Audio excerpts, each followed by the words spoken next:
روزے کے دوران جمع کرنا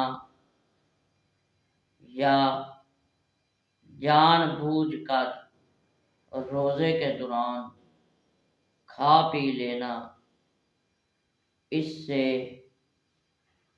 روزے کی قضا بھی ہوگی اور کفارہ بھی ادا کیا جائے گا۔ ایک روزے کا کفارہ کیا ہے؟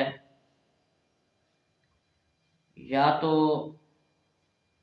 ایک غلام آزاد کیا جائے گا، اگر کسی نے جان بوجھ کر روزہ توڑا تو یا تو غلام آزاد کرے گا یا 2 ماہ کے مسلسل روزے رکھے گا یا 60 محتاجوں کو کھانا کھلائے گا۔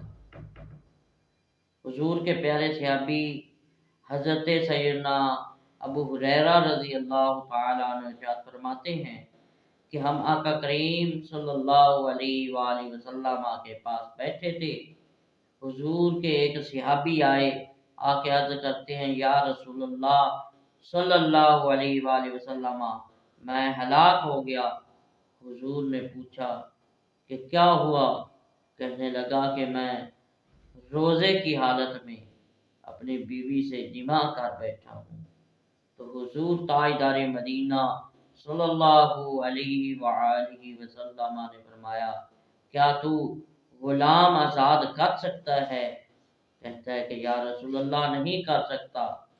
حضور نے فرمایا 2 ماہ کے مسلسل روزے رکھ سکتا ہے؟ کہنے لگا یا رسول اللہ اس کی استطاعت نہیں۔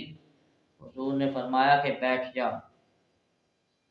تھوڑی دیر کے بعد حضور کی بارگاہ میں ایک بڑا ٹوکرا کھجوروں کا آیا۔ حضور نے فرمایا کہ وہ سوال پوچھنے والا کہاں ہے؟ کہنے لگا یا رسول اللہ حاضر ہوں۔ حضور نے فرمایا کہ جا اسے مدینے کے اندر محتاجوں میں تقسیم کر دے۔ کہنے لگا حضور اپنے سے زیادہ محتاجوں کو تقسیم کرنا ہے؟ یا رسول اللہ مجھ سے زیادہ محتاج مدینے میں مجھے کوئی نظر نہیں آتا۔ تو حضور نے فرمایا کہ جا یہ ٹوکرا لے جا۔ حضور مسکرائے اور فرمایا کہ جا ٹوکرا لے جا اور اپنے گھر والوں پر صدقہ کر دے، یہ تیرے روزے کی قضا بھی کر لینا اور یہ صدقہ بن جائے گا۔